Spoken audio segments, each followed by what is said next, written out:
Welcome everyone! Man, that was kind of sorta operatic. Got some coffee. Well, 3/4 coffee, the rest milk. It's my second channel, daily vlog channel. It's the Daily. What's going on up here? Something in the road, trash or something.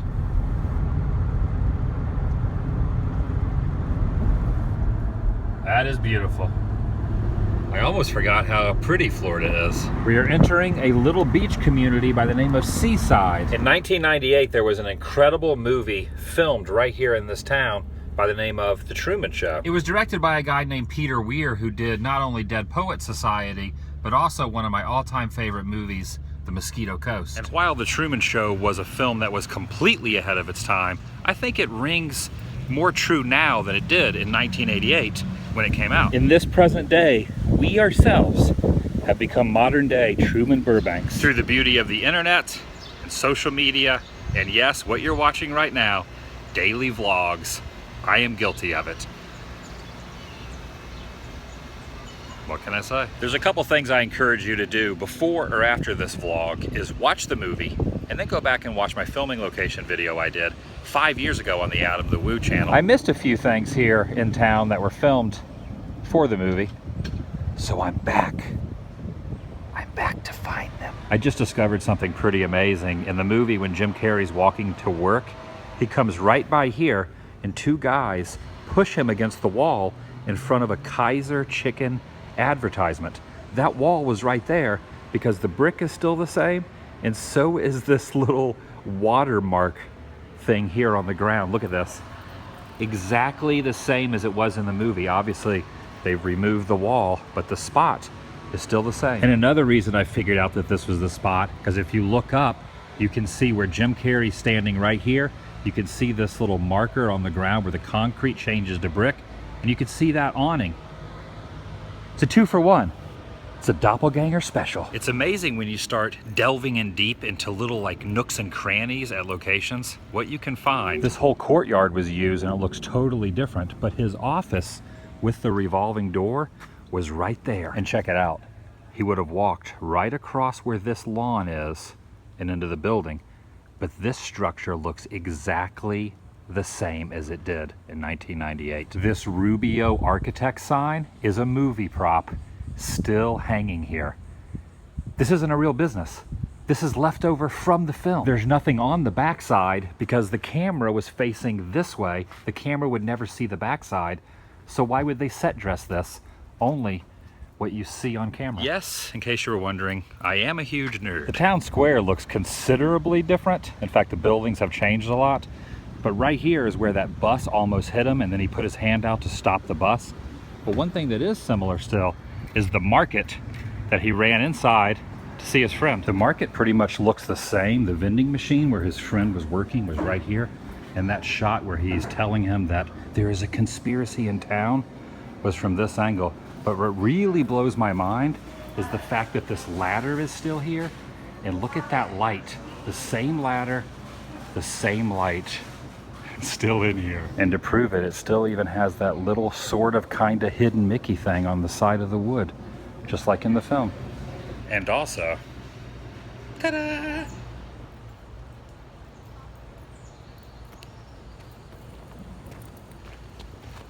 Supposedly right here behind the tennis and pro shop is another relic from the film. And I think I found it sitting all alone on the side of that building. There's an air conditioner in this window and the door has changed, but this is where he leaned in to buy his ticket and then he walked down the dock that way. Of course, this has been moved from its movie location, but this is it. Even the slats on the side look exactly the same.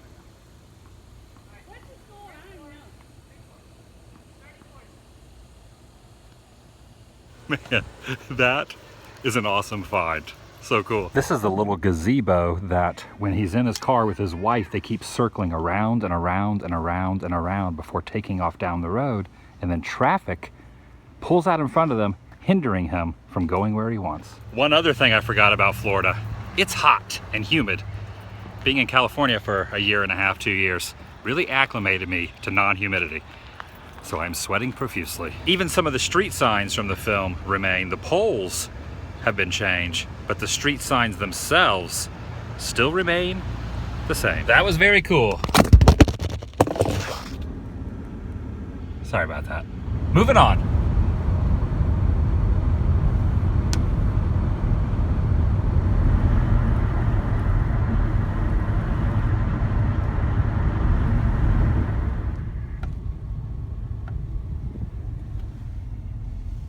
The Man in the Sea Museum. Look at this thing.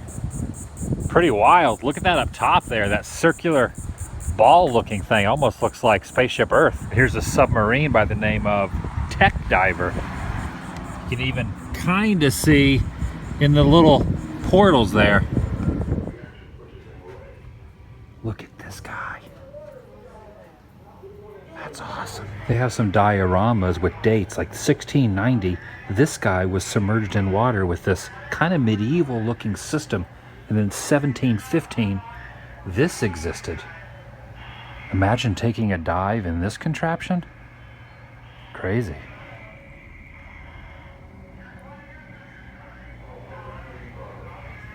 As awesome as these are, I really want to know what the heck is going on here. There's a car into the water.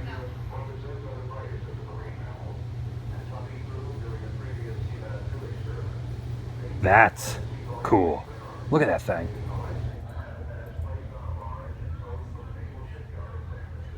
And they even have a submarine inside this building. And from what I can tell, you can crawl in the nether regions of it.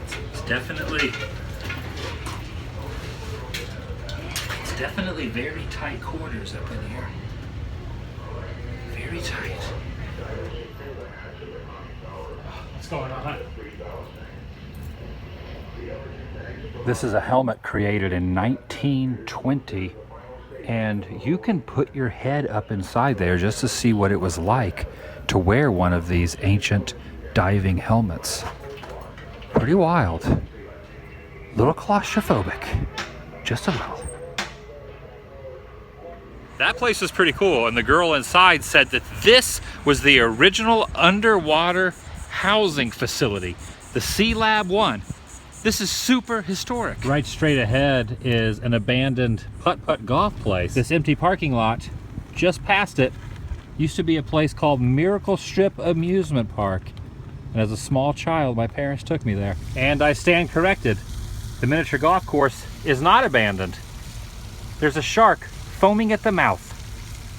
He is dribbling a little bit of drool, inviting people in to play some golf. Panama City Beach is one of those places that when I was young, my parents would bring me to. I was never big into the beach. I enjoyed it when I was a kid, building sandcastles and whatnot. But as an adult, I am not a huge fan of being in the sun. I prefer the beach more at night than I do during the day. But I do like going out into shallow water. I think Jaws probably scarred me from going out into deep water. But I do love the ambiance of the beach, the way it looks, the shoreline, the water, especially when there is a pier involved. All that culminates in a pretty majestic experience. There you go, guys waving. Oh, look at this car. I need to get one of those little beach cruisers. That's what's up. In front of this gift shop that looks like a cave, there are two poles.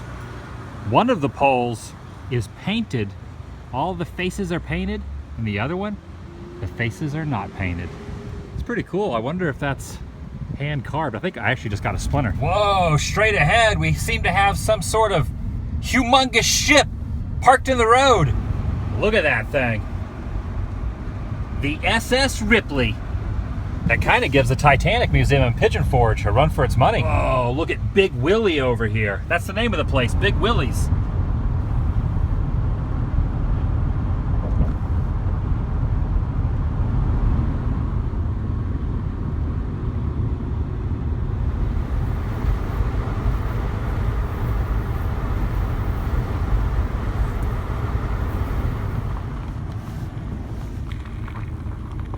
Oh yeah.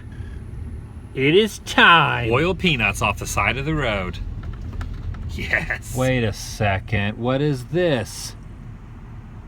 They're closed. Whap, whap, whap, whap. My hopes and dreams have just been smashed. Man, I saw that sign. I really wanted some stinking boiled peanuts.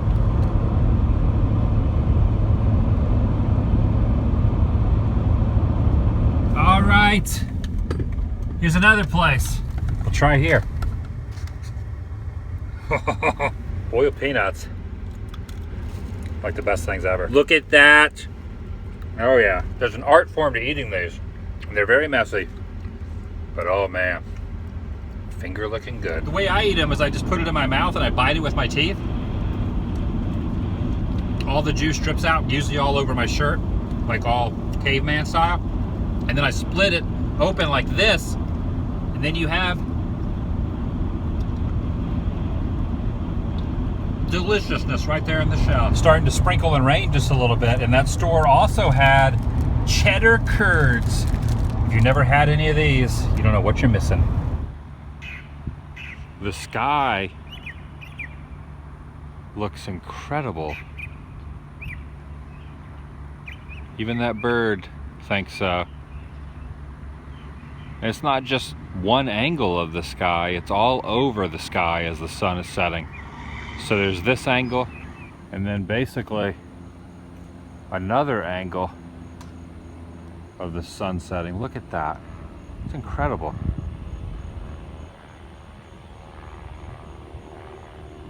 Wow. Majestic.